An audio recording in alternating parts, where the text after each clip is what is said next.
नमस्कार विद्यार्थी मित्रों, हमने काव्य 4 उठो धरा के अमर सपूतों सीख लिया।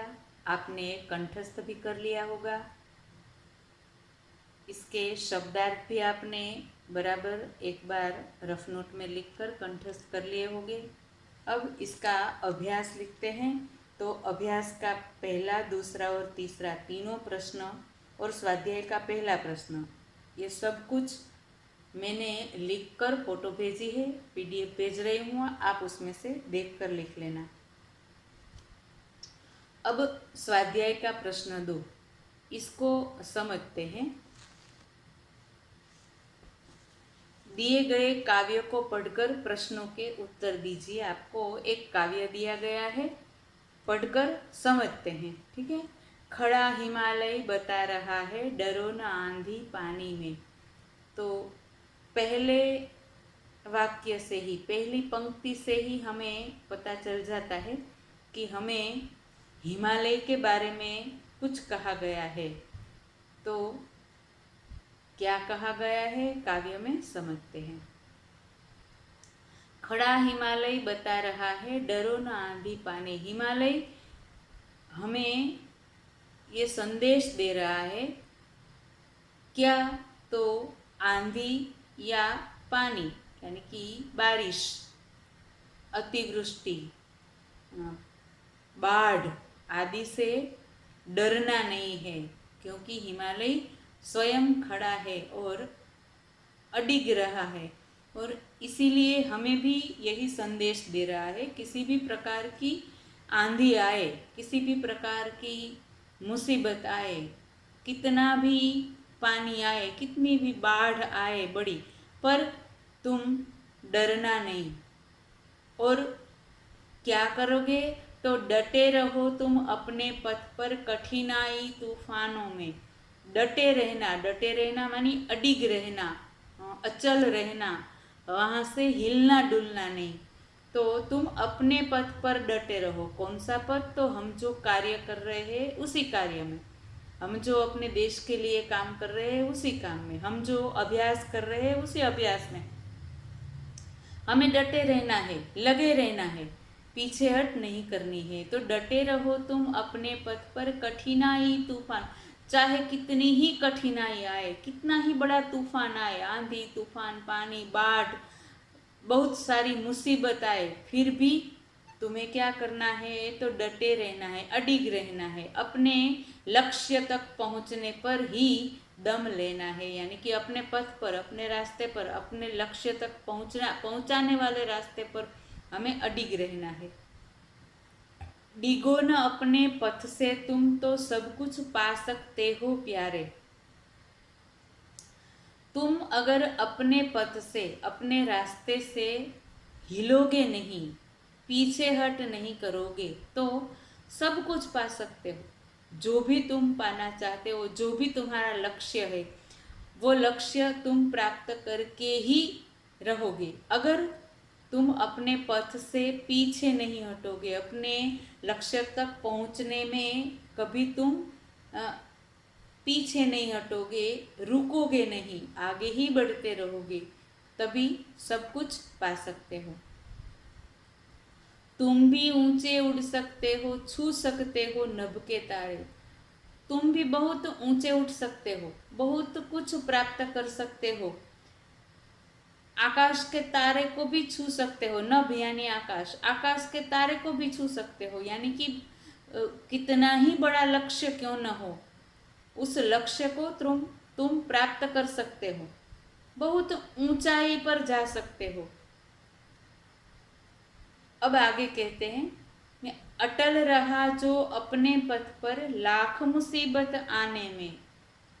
अपने पथ पर, अपनी राह पर, अपना कार्य करते हुए चाहे कितनी ही मुसीबतें क्यों ना आए, लाख मुसीबत आने में, या चाहे कितनी ही मुसीबतें क्यों ना आए, जो अपने पथ पर अटल रहता है, कभी भी पीछे हट नहीं करता, डर कर बैठ नहीं जाता, हिम्मत हार कर बैठ नहीं जाता, उसे मिली सफलता उसको जग में जीने में मर जाने में। जगत में सफलता किसे मिलती है? तो जो अपने पथ पर अडिग रहकर चलता रहता है। लाख मुसीबत आने पर, कितनी ही मुसीबतें क्यों ना आए, अपने पथ पर चलता ही रहता है, अपने कार्य को कभी रोकता नहीं है, अपने प्रयत्नों से कभी मुंह नहीं मोड़ता है। उसे जीने में या मर जाने में भी, अगर अपना कार्य करते हुए मर जाए भी तो भी उसे सफलता मिलती ही है। सफलता मिलने पर ही वह अपना दम छोड़ता है।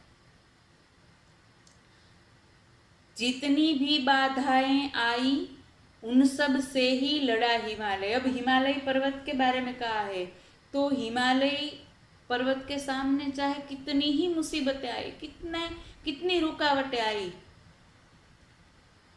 फिर भी हिमालय पर्वत उन सब से लड़ा।